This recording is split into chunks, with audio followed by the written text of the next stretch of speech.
Hello, welcome to my family. আজকে আমি ছাদে এসেছি, আমি আমার পায়রার খোপে দেখতে যে পায়রা কটা ডিম পেড়েছে কটা ডিম পারেনি।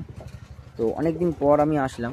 তো এখানে দেখা যাচ্ছে যে একটা লক্কাই তার ডিম নিয়ে বসে রয়েছে। হ্যাঁ, ডিম রয়েছে। আর সেকেন্ড খোপেও লক্কাই তার ডিম নিয়ে বসে রয়েছে। তো এগুলো নতুন পেরেছে।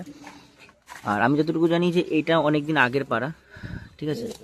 যাই হোক, ওর মা তাওয়ায় বসে রয়েছে। আর থার্ড, এখানে একটা লক্কায় দেখতে পাচ্ছি। তো আমি জানি না এটা ডিম পেড়েছে কি না, না এখন অবধি পারিনি, ঠিক আছে।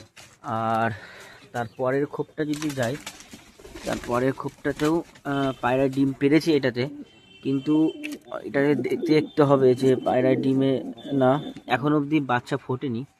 আর সেকেন্ড খোপটা এটাতেও দেখি যাক ডিম পেড়েছে কিনা।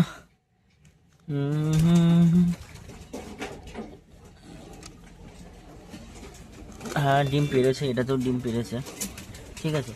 তো টোটালে হচ্ছে আমার এই পায়রার সেট আপ, ঠিক আছে।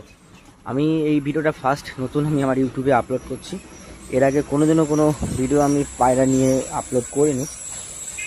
তো এখানে আমার টোটালে প্রায় 29টা পায়রা আছে, তার মধ্যে লক্কায় আছে 18টা মতো।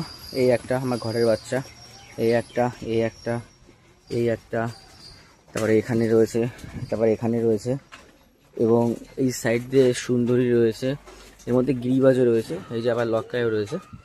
তো ভিডিওটি কেমন লাগলো আশা করি কমেন্ট বক্সে জানিও। আর যারা নতুন তারা প্লিজ চ্যানেলটি একটু সাবস্ক্রাইব করে দিও। আমি ওয়েট করব আমার পায়রার বাচ্চাগুলো ফোটার জন্য, ঠিক আছে। ততক্ষণ চ্যানেলটি সাবস্ক্রাইব করে রেখে দিও, নেক্সট ভিডিওতে তোমরাও দেখতে পারবে। তো টাটা, টেক কেয়ার। ও আরেকটা, এখানে এখানে এই বাচ্চাটা দেখতে পাচ্ছ, এই বাচ্চাটা আমার ঘরেরই বাচ্চা, ঠিক আছে। এটা আমি কোয়ালিটি যদি তোমাদেরকে আমি দেখাই, তো মালটা এই যে দেখতে পাচ্ছ বেরোতে যাচ্ছে না। তো এই হচ্ছে ঘরের বাচ্চা, ডিম খুব তাড়াতাড়ি ফুটে যাবে। দেখা যাক কবে ডিম ফোটে, তোমাদেরকে কবে দেখাতে পারি। তো ততক্ষণে ভালো থেকো, সুস্থ থেকো, tata, take care, bye by.